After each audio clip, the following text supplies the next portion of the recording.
Praise the Lord. கர்த்தருக்கு ஸ்தோத்திரம். அன்பானவர்களே, ஆன்மாவின் ஆகாரமாக ஒரு குறிப்பு உங்களுக்கு சொல்ல விரும்புகிறேன். இன்றைக்கு எல்லா குடும்பங்களிலும் பிரச்சனைகள் உண்டு. நிறைய பிரச்சனை. ஒவ்வொருடைய வாழ்க்கையில் தனிப்பட்ட பிரச்சனை, குடும்ப பிரச்சனை, தெருக்களில் ஏற்படுகிற பிரச்சனை, வேலையில் செய்கிற இடத்துல பிரச்சனை, இன்னும் ஊழியத்தின் பாதையிலே பல பாடுகள், பல போராட்டங்கள், நிந்தைகள்.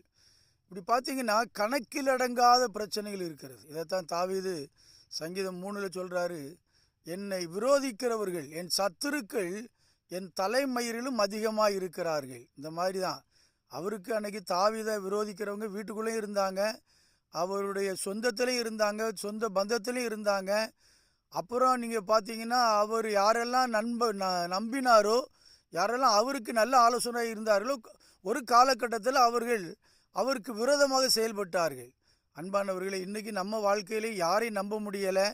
யாரும் நம்ம பட்சத்தில் இருப்பாங்க, பாசம் காட்டுவாங்க, நமக்காக பரிதாபப்படுவாங்க, நமக்கு பக்குவமான காரியத்தை செய்வாங்கன்னு சொல்ல முடியலை.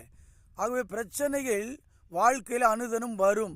அது தாவீது வாழ்க்கையில் இருக்கட்டும், உலகத்தில் எந்த மனுஷனுக்குடைய வாழ்க்கையிலும் இருக்கும். அப்போ இந்த பிரச்சனைகளை மேற்கொள்வதற்கு 3 காரியம் ஒன்று சொல்கிறேன். 1, பிரச்சனையை மேற்கொள்வதற்கு பொல்லாப்பை விட்டு விலகுங்கள். பொல்லாத காரியம் எதுன்னு பாருங்கள், தீமையான காரியம் எதுன்னு பாருங்கள், கர்த்தருக்கு பிடிக்காத காரியம் எதுன்னு பாருங்கள், அருவருப்பான காரியம் எதுன்னு பாருங்கள். ஆண்டவராக இயேசு கிறிஸ்து வெறுக்கிறதை நாம் வெறுக்கணும்.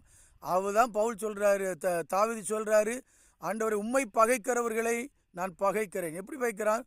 முழு பகையாய் பகைக்கிறேன். உம்மை பகைக்கிறவர்களை முழு பகையாக பகைக்கிறேங்கிறார். அப்போ தெய்வம் ஆண்டவர் அவர் பரிசுத்தர், அவர் பாவத்தை வெறுக்கிற தெய்வம், தீமையை பார்க்காத சுத்த கண்ணர்.